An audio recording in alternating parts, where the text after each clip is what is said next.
तो भाइयों आज हम लोग कवर करने वाले हैं चैप्टर नंबर 2 से लेकर चैप्टर नंबर 6 मिस्टर बेग का। मैं हूं अभय और आप सभी का स्वागत है मेरे यूट्यूब चैनल पे। तो चलो बिना कोई टाइम वेस्ट किए हम लोग स्टार्ट करते हैं वीडियो। चैप्टर शुरू होता है और हम लोग को दिखाया जाता है कि मिस्टर बेग मारने के बाद तुरंत दौड़ते हुए जाते हैं अपने भाई को देखने। और जब मिस्टर बेग वहाँ पे पहुंचते हैं तो उनका भाई कहता है, ओए ये तेरे मेहमान है क्या? सीन चेंज होता है और हमें दिखाया जाते हैं वो लोग जा रहे होते हैं गाड़ी से कहीं। तो मिस्टर बेग का भाई कहता है, अच्छा यानी कि तू HI, अरे यार उसे क्या कहते हैं? तभी उनका ड्राइवर कहता है, सर उसे HID कहते हैं। और उनका ड्राइवर कहता है कि अगर आपको ये दिक्कत दे रहा है बोलने में तो आप उसको इन्फॉर्मेंट कह सकते हैं। तो मिस्टर बेग का भाई कहता है, हाँ इन्फॉर्मेंट यानी तू एक आम सोल्जर नहीं है, तू वो है जो जाके नॉर्थ कोरिया में लोगों को मारता है। और हमारे मिस्टर बेग कहते हैं, देखो तो कौन बोल रहा है, मैं जिनको जानता था कि काम गैंगस्टर है वो दरअसल एक बॉस है। मिस्टर बेग का भाई बोलता है, अनबिलीवेबल, मेरी ट्विन की जिंदगी इतनी मजेदार है। और अब हमें ये क्लियर कर देते हैं लोग कि ये सिर्फ भाई नहीं, ये ट्विन ब्रदर्स हैं। तभी मिस्टर बेग कहता है कि मुझे यहाँ पे उतार दो, वो लोग मेरे पीछे हमेशा रहेंगे जब तक मैं जिंदा हूँ। तो मिस्टर बेग का भाई बोलता है, अरे हाँ यार ये गैंग बॉस तो बहुत ज्यादा डर गया है, चल मैं तेरे को पुलिस स्टेशन छोड़ता हूँ, वहां से वो लोग तुम्हें और आसानी से ढूंढ पाएंगे। तो मिस्टर बेग कहते हैं, यार मैं मजाक नहीं कर रहा हूँ। तभी मिस्टर बेग का भाई बोलता है, हम लोग आ चुके हैं, चलो उतरो। तभी मिस्टर बेग कहते हैं, भाई मैं मजाक नहीं कर रहा हूँ सच में। तो उनका भाई बोलता है कि योसो तुझे क्या मेरा चेहरा देख के लग रहा है कि मैं मजाक कर रहा हूँ? तभी हमारे मिस्टर बेग की भाई की सेक्रेटरी आ जाती है और वो कहती है, डायरेक्टर सर आप आ गए यहाँ पे? तो उनका भाई कहता है, हाँ मैं भी आया हूँ। तो उनकी सेक्रेटरी कहती है कि आपने जो कहा मैंने वो कर दिया है। तभी मिस्टर बेग का भाई बोलता है, योसो अगर सब कुछ ठीक हो जाएगा जब तू मर जाएगा तो क्यों ना तू मर जाए। और हमें दिखाया जाता है कि उनका भाई उसकी फोटो लिया होता है मिस्टर बेग की अपने हाथ में। सीन चेंज होता है और मिस्टर बेग का भाई बोलता है, ये मैंने जापानीज याकुजा से सीखा है, अगर तुम्हें किसी की आइडेंटिटी छुपानी है तो बस उसको मरा हुआ घोषित कर दो, ये बस एक नौटंकी होने वाली है। मिस्टर बेग कहते हैं, क्या तुम्हें लगता है कि वो हमारे जाल में फंसेगा? तो उनका भाई कहता है, तुझे क्या लगता है क्यों नहीं फंसेगा, मैं करने वाला हूँ सब चीजें। हमारी टेसन ऑर्गेनाइजेशन बहुत ही अच्छे से काम करती है और वो वेल ऑर्गेनाइज्ड है। और हम बात कर रहे हैं बेक डोयोंग के छोटे भाई की मौत का, जितने इंपॉर्टेंट पीपल आएंगे उसमें वो मेरे विटनेस हो जाएंगे कि तू हाँ मर चुका है। तुझे क्या लगता है वो भरोसा करेगा? नहीं, उसे भरोसा करना होगा क्योंकि मैं अगर कह रहा हूँ तो ये होगा जरूर। भाई मिस्टर बेक के भाई का एटीट्यूड जो है वो एकदम नेक्स्ट लेवल और मुझे वो पसंद आ रहा है। तभी सीन चेंज होता है और हमें दिखाया जाता है फ्यूनरल जहाँ हो रहा होता है, तभी एक गाड़ी वहाँ पे आती है। उस गाड़ी को देख के एक बंदा बोलता है, क्या ये खाने वाली गाड़ी है या फिर ये कोई बड़े आदमी वापस से आ गए हैं? तो हमें गाड़ी के अंदर दिखाया जाता है और यहाँ पे होता है वो मैनेजर और वो कहता है, धत तरीके ये उस हरामखोर का भाई है, मैंने सुना था कि वो एक डायरेक्टर है लेकिन वो तो एक चिंदी सा गैंगस्टर है। तभी एक बंदा गाड़ी के पास आता है और वो खटखटाते हुए खिड़की कहता है, ओए अंकल आप यहाँ ऐसा ही नहीं आ सकते हो। तभी वो मैनेजर पीछे मुड़ के देखता है और ये कहता है कि तुम लोग का आखिरी काम होने वाला है, फील्ड में जाने से पहले ये पक्का करके आना कि बेक मर चुका है, इसके लिए अगर वो कॉफिन खोलना पड़े तो वो भी करना।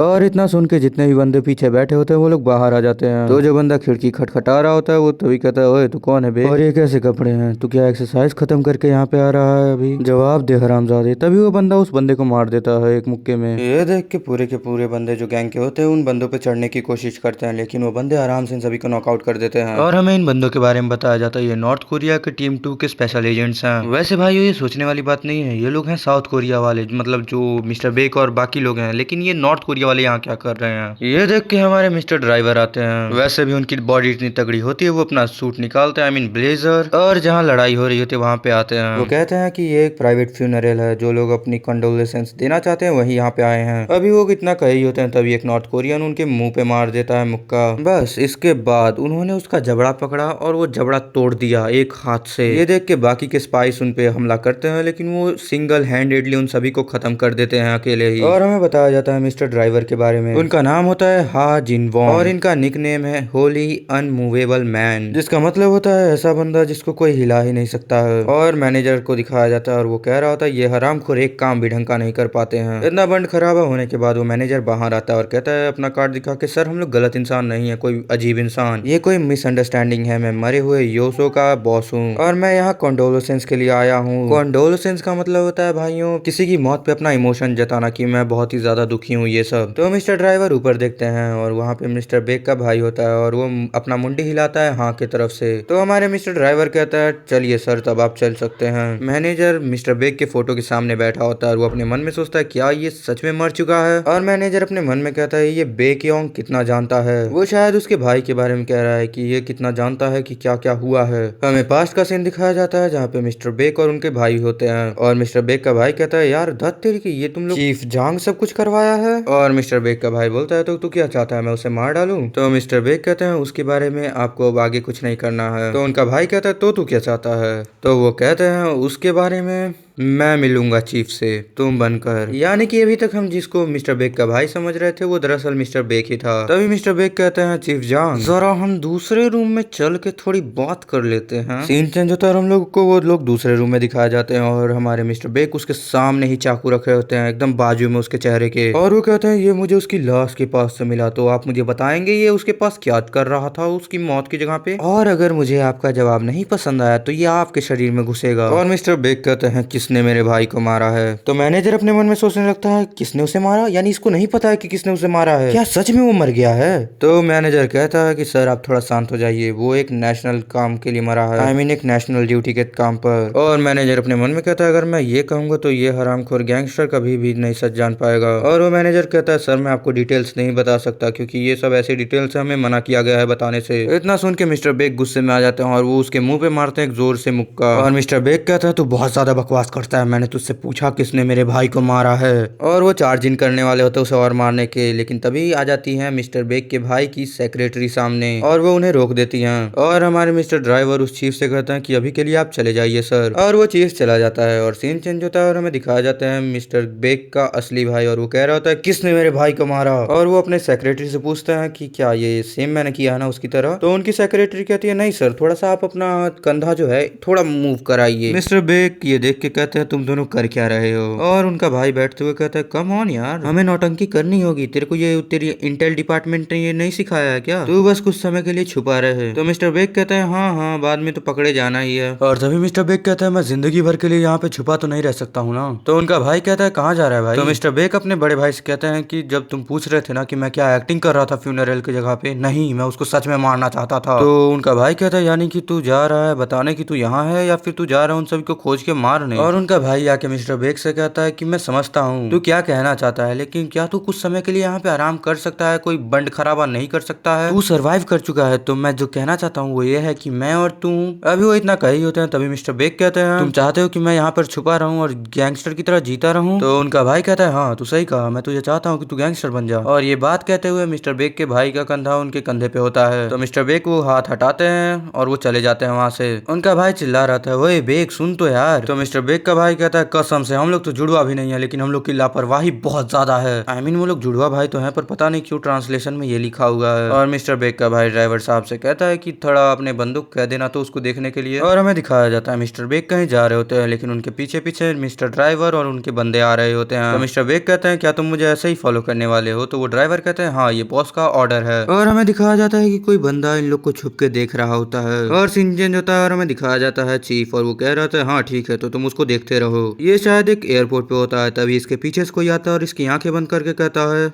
चुपचाप रहना हिलना मत वरना तुम्हारी बेटी को हम लोग मार डालेंगे। तो चीफ कहता है तुम क्या चाहते हो, जो तुम कहोगे मैं वो करूंगा लेकिन उसको कुछ नहीं होना चाहिए। तो जो बंदा पीछे होता है वो कहता है मैं चाहती हूँ मैं अपने पापा के पास रहूं। ये दरअसल चीफ की बेटी ही होती है जो उसके साथ मस्ती कर रही होती है। तो चीफ पूछते हैं अपनी बेटी से कि क्या तुम्हें आने में कोई दिक्कत हुई। तो उनकी बेटी कहती है हाँ जरूर बहुत ज्यादा दिक्कत हुई है, मुझे सीट इतनी ज्यादा पास में थी कि मैं अपनी पैर सीधे ही नहीं कर पाई। तो चीफ बोलता है मुझे माफ कर दो सीट हार्ट, अगली बार से मैं कोशिश करूंगा कि तुम्हारी सीट अच्छी हो। लेकिन उनकी बेटी उनके ऊपर चढ़ के कहती है नहीं नहीं मैं सबसे ज्यादा आपको मिस की हूँ। तभी सीन चेंज होता है और हमें दिखाया जाता है मिस्टर बेग का भाई जो कहता है अरे यार मैंने पहले ही सारी सीक्रेट फूक ली। और वो कहता है मैं जा रहा हूँ थोड़ा सीक्रेट लाने। तो उनकी सेक्रेटरी कहती है नहीं सर आपको बाहर नहीं जाना चाहिए, हेड हाँ और बाकी सभी सोल्जर आपके भाई के साथ गए हैं तो आपको भी बाहर नहीं जाना चाहिए। तो मिस्टर बेग का भाई बोलता है यानी तुम कह रही हो कि मुझे गार्जियन चाहिए बाहर जाने के लिए। तो उनकी असिस्टेंट कहती है नहीं गार्जियन नहीं लेकिन बाहर अकेले जाना थोड़ा खतरे वाली बात होगी। तभी सीन चेंज होता है और हमें दिखाया जाते हैं मिस्टर बेग का भाई और उनकी असिस्टेंट जा रहे होते हैं लिफ्ट में और मिस्टर बेग का भाई उसका हाथ पकड़ा होता है। और मिस्टर बेग का भाई बोलता है ये तो ठीक है ना सीक्रेट लाने के लिए। तो उनकी असिस्टेंट थोड़ी शर्माती हुई कहती है हाँ ये ठीक है। तभी मिस्टर बेग का भाई पीछे मुड़ के कहता है ये मेरी बहन है। तो उनकी असिस्टेंट कहती है ऐसा मत कहिए और वो कहता है कि इसको हाय तो बोल दो यार। तो वो बंदा बोलता है गुड इवनिंग मैम। तभी मिस्टर बेग का भाई उसके पीछे जाके कहते हैं मेरी बहन कुछ ज्यादा खूबसूरत नहीं है। तो वो बंदा कहता है हाँ सर और मैम आप आज और भी ज्यादा खूबसूरत लग रही हैं। तभी मिस्टर बेग का भाई बोलता है वैसे इसको मैम बोलने वाले सभी तो एक ही जगह इकट्ठा हुए हैं, तो तू कौन है बेग? कहीं तो वो चीफ जांग का कोई टट्टा तो नहीं है? तभी वो बंदा बोलता है सर आप क्या बोल। तभी वो बंदा अपने मिस्टर बेग के भाई पे हमला कर देता है। तो हमारे मिस्टर बेग का भाई थोड़ा पीछे होके कहता है ओ सुहा तुम्हारे पास वो चाकू है ना जो मैंने तुम्हें दिया था? तो वो कहती है हाँ सर। तो वो कहता है हाँ तो वो चाकू थोड़ी देर के लिए मुझे दे दो। तो हमें दिखाया जाता है कि वो बंदा हमारे मिस्टर बेग के भाई पे हमला कर देता है। मिस्टर बेग का भाई सभी अटैक को आराम से डॉज कर लेता है और वो एक कट मार भी देता है, लेकिन तभी वो देखता है कि वो एक आर्मर पहना है। तो अपने मन में वो कहते हैं अरे यार ये सब तो आर्मर पहने, मेरा चाकू छोटा पड़ जाएगा। तभी वो देखता है पीछे तो देखता है कि सुहा पे एक बंदा हमला कर ही दिया होता है ऑलमोस्ट, लेकिन हमारा बंदा जाके बीच में अपने शोल्डर पे वो चाकू खा लेता है। और मिस्टर बेग अपने मन में कहता है ये बंदा जानबूझ के मिस सुहा को टारगेट कर रहा है, अगर ऐसा ही चलता रहा तो सुहा एक बहुत ही बड़ी प्रॉब्लम में फंस सकती है। और तभी वो एक बंदे को अटैक करते हैं और उसके हाथ से वो चाकू गिर जाता है और वो तुरंत दूसरे बंदे के ऊपर अटैक करने लगते हैं, लेकिन जिस बंदे का चाकू गिरा होता है वो चाकू छूने ही जा रहा होता है, मतलब लेने। तभी हमारी मिस सुहा उस पे एक लात मारती है कि वो दूर चला जाता है और तभी हमें हमारे गैंगस्टर की असली ताकत दिखाई जाती है। वो दूसरे बंदे को आराम से लेटा दिया होता है और उसके मुंह पे चाकू रखा होता है आराम से घोपने के मूड में, और वो कहता है यहाँ आजा हरामखोर, मैं तुझे अच्छे से दिखाता हूँ कैसे किसी का वेलकम करते हैं। और वो उस बंदे को मार देते हैं और वो लोग लिफ्ट से नीचे आ गए होते हैं। वहाँ पर 2 बॉडीगार्ड्स खड़े होते हैं। लिफ्ट खुलता है, वैसे ही हमारे मिस्टर बेग के भाई कहते हैं क्या यार तुम लोग एक काम नहीं ढंग का कर सकते हो, देखो ना कौन अनजान से बंदे लिफ्ट में थे। तो उन दोनों में से एक बंदा बोलता है सर आपका शोल्डर। तो मिस्टर बेग का भाई बोलता है अरे ये ठीक है, वैसे तेरे पास एक सीक्रेट है, यहाँ पे सीक्रेट मिलना बहुत दिक्कत वाली बात कर देती है मेरे लिए। तो उनमें से एक बंदा बोलता है ये लीजिए सर, लेकिन सरप्राइज पे सरप्राइज वो बंदा सीक्रेट नहीं, वो हमारे मिस्टर बेग के भाई का पेट में चाकू घोप देता है। वो देख के सुहा थोड़ी शॉक हो जाती है, थोड़ी नहीं अच्छे से शॉक हो जाती है आई मीन। तो मिस्टर बेग का भाई उसका चेहरा पकड़ता है, कहता है क्या तूने ये इसलिए घुसाया क्योंकि मैंने तुझसे सीक्रेट मांगा, और ये तो वैसे लंबा भी है। और हमें दिखाया जाता है कि दरअसल ये उस बंदे का असली चेहरा होता है नहीं, वो दरअसल मास्क लगाया होता है। और वो बंदा कहता है हाँ सर, और ध्यान से निकालिएगा अभिमति से, मैं चुन के ये आपके लिए लाया हूँ। और हाँ भाई अगर आप यहाँ पे वीडियो में अभी तक बने हुए तो वीडियो को लाइक कर दो, चैनल को सब्सक्राइब कर दो और अपने दोस्तों को शेयर कर दो। और वो बंदा चाकू घोप के बहुत पीछे तुरंत भाग जाता है, हमें थोड़ा पीछे चला जाता है, भागा नहीं होता है। तो मिस्टर बेग का भाई बोलता है इस समय मेरे को सीक्रेट की जगह एक चाकू कोई दो। तो बाकी के जो बॉडी गार्ड होते हैं वो भाग गए होते हैं, लेकिन उनमें से एक बॉडी गार्ड रुका होता है और वो कहता है सर मैं अभी भी यहाँ पे हूँ, भले ही वो दोनों भाग गए हैं। तो मिस्टर बेग का भाई बोलता है अभी के लिए तो मेरे को चाकू दो यार। और वो उस बंदे को कह देता है कि सुहा को लेके तुम इस रूम के अंदर चले जाओ, और वो उस बंदे से कहते हैं कि जब तक तुम्हें कोई पहचान वाला ना बुलाए तब तक मत खोलना। और अब हमारे मिस्टर बेग के भाई के पास हो चुकी होती है एक चाकू, और हमारे मिस्टर बेग का भाई बोलता है अब मैं क्या करूँ, मैं इस समय एक सही पन्ने पे हूँ, वैसे तुझे कुछ कहना नहीं है क्या? तो वो बंदा बोलता है ओए डोक्योंग तू हमेशा इतनी बकवास करता है क्या? और हमें इसके बारे में बताया जाता है ये एक असैसिनेशन टीम का बंदा है, इसका नाम नहीं बताया गया है, बस ये इसका निकनेम बताया गया एलियास गोस्ट। तो डोक्योंग कहता है अच्छा यानी तुझे मेरा नाम भी पता है, यानी तूने मेरे भाई को मारने में साथ दिया है ना? और वो चाकू अपने पेट में से निकालते हैं और वो देखते हैं तो वो अपने मन में कहते हैं धत तेरे की, ये तो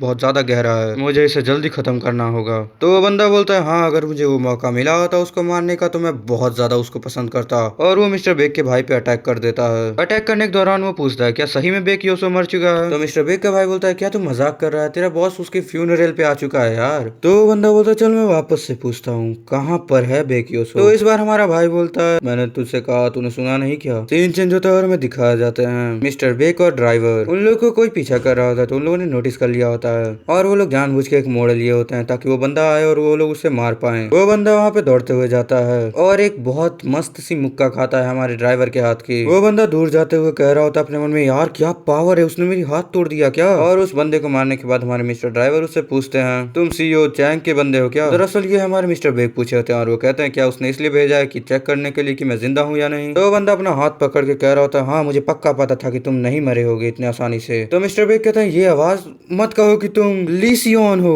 तो वो बंदा कहता है हाँ लीडर बहुत समय बाद मिल रहे हैं हम लोग। मिस्टर ड्राइवर पूछते हैं क्या आप इस बंदे को जानते हैं? तो मिस्टर बेग कहते हैं हाँ ये मेरे ही टीम का बंदा है। और ली सियोन चिल्ला रहा था कि आपने तो मेरा हाथ तोड़ दिया इतने तेज मार के। मिस्टर बेग उसके पास जाते हैं और कहते हैं मुझे माफ कर दो, शायद मुझे तुम लोग के साथ रहना चाहिए था उस समय, मैं वो इकलौता हूँ जो सर्वाइव कर पाया हूँ। तो शियोन बोलता है नहीं लीडर हम लोगों ने भी सर्वाइव किया, मैं जिंदा हूँ, दरअसल सिर्फ यही जिंदा बचा होता है अभी तक, तो अगली बार आप मुझे अच्छा खाना खिलाइएगा ठीक है ना? और वो कहता है दूर हटिए मेरा हाथ दर्द कर रहा है, कितना तेज मार खाया हूँ मैं भूखा भी हूँ और ऊपर से मेरे को चोट भी लग गई। वो तो एक गोरीला भी नहीं है लेकिन वो अजीसू कितने ताकतवर हैं। दरअसल अजीसू का मतलब होता है अंकल। और हमें मिस्टर ड्राइवर का चेहरा दिखाया जाता है तो शियोन कहता है लेकिन वो ऐसा चेहरा क्यों बना रहे हैं? सीन चेंज होता है और हमें दिखाया जाता है बेग डोग्योंग, वो उस असैसिनेशन वाले बंदे को बहुत अच्छी टक्कर दे रहे होते हैं और वो कहता है इतने खतरनाक मौके पे तू भाग क्यों रहा है भाई? लेकिन दरअसल वो अपने मन में सच्चाई बोलते हैं, उनको अब थोड़ा धुंधला दिखाई दे रहा होता है वो चाह रहे होते हैं कि जल्द से जल्द ये खत्म हो जाए। तो असैसिनेशन वाला बंदा बोलता है बेक डोगयोंग तू पक्का बेक योसो का भाई है। और अब हमें थोड़ा बेक डोगयोंग के पीओवी से दिखाया जाता है और हमें दिखाई दे रहा है कि उनको साफ बहुत ज्यादा ब्लड दिखाई दे रहा है। और वो असैसिनेशन वाला बंदा बेक डोगयोंग के हाथ को लाइक एक थ्रेड में बांध लेता है और एक अच्छा कट मार देता है बहुत तगड़ा वाला उनके चेस्ट पे। और वो वापस से पूछता है कि कहाँ है बेक योसो। तो बेक डोगयोंग अपने बाल काटते हुए कहता है तुमने काफी लोगों से सुना होगा कि मैं टैक्टलेस हूँ, है ना। टैक्टलेस का मतलब होता है जो बंदा प्लान के बिना कुछ भी कर दे। और बाल काटने के बाद बेक डोगयोंग कहता है मैं ही हूँ बेक योसो गधे। तो वो असैसिनेशन वाला बंदा बोलता है क्या ये नामुमकिन है, लेकिन तब तक हमारे बेक डोगयोंग उस पर अटैक कर चुके होते हैं। वो उस अटैक को डिफ्लेक्ट कर लेता है और कहता है ऐसा हो ही नहीं सकता, बेक योसो इतना बड़ा डरपोक नहीं है। और वो असैसिनेशन वाला बंदा फिर से उसका हाथ फंसा लिया होता है, लेकिन इस बार हमारे गैंगस्टर ने बहुत मस्त दिमाग लगाया होता है और वो जिस हाथ को उसने बांधा होता है उसको उसके लाइक उसके शोल्डर्स के करीब लेते जाता है और कहता है तू ये शुरू से यही अटैक यूज कर रहा है ना। और इस बार बेक डोगयोंग उसके चेहरे पे बहुत तगड़ा वाला कट मार देता है और बेक डोगयोंग कहता है खड़े हो जा, आ जा और लड़ मुझसे। तो वो असैसिनेशन वाला बंदा खड़ा होकर कहता है तू हरामखोर गैंगस्टर। वो कई सारे अटैक करता है बेक डोगयोंग पे, लेकिन वो सारे अटैक डिफ्लेक्ट हो चुके होते हैं। तो वो अब कहता है कहीं ये सही तो नहीं कह रहा, कहीं ये शुरू से सही तो नहीं कह रहा, कहीं यही तो बेक योसो नहीं है। और जैसा मिस्टर बेक चैप्टर 1 में कहते हैं वापस आ जाओ, वैसा ही ये भी कहते हैं वापस आ। और इस समय वो एकदम बेक योसो ही लग रहे होते हैं। असैसिनेशन वाला बंदा कई सारे अटैक करता है, लेकिन बेक डोगयोंग हर अटैक को आराम से डिफ्लेक्ट कर लेता है और उसको कई सारी चोटें भी दे दिया होता है और वो बंदा दूर जाके गिरता है। और अब ये मानने लगता है कि कहता है ये सच में बेक योसो है। और हमारे बेक डोगयोंग कहते हैं वापस आ। एज अ रीडर जब मैं शुरू में पहली बार इस चैप्टर को पढ़ा था मुझे भी लगा था कि ये बेक योसो ही है, लेकिन ये बेक योसो है नहीं। ये असैसिनेशन वाली की बहुत ज्यादा गंदी वाली फटी होती है और वो कह रहा होता है मेरे पास मत आओ, मेरे पास मत आना। लेकिन दरअसल हमारे बेक डोगयोंग की विजन बहुत ही ज्यादा ब्लर हो गई होती है अब तक। और हमारे मिस्टर बेक का भाई कहता है बेक योसो तुझे मेरे साथ रहना चाहिए था। और वो असैसिनेशन वाले बंदे को मारने वाले होते हैं, लेकिन वो खुद ही गिर जाते हैं। और जब वो असैसिनेशन वाला बंदा चेक करता है तो वो दरअसल मर चुके होते हैं। तभी वो असैसिनेशन वाला बंदा देखता है कि बाहर से लगता है बेक डोगयोंग आ रहा है, तो वो बंदा तुरंत वहां से भाग जाता है। और वो भागते हुए सीढ़ी पे लिख रहा होता है अपनी डायरी में बेक योसो मैंने बेक योसो को मार डाला। और तभी हमारे मिस्टर बेक आ जाते हैं और वो अपने भाई को देखते हैं मरे हुए। वो बहुत ज्यादा रोने लगते हैं वहाँ पे। और भाइयों यहीं तक का था हमारा पार्ट नंबर 2। अगर आप सभी को ये पसंद आया हो तो वीडियो को लाइक कर दो, चैनल को सब्सक्राइब कर दो और दोस्तों को भेज दो ये video. Thank you for watching this video, bye bye.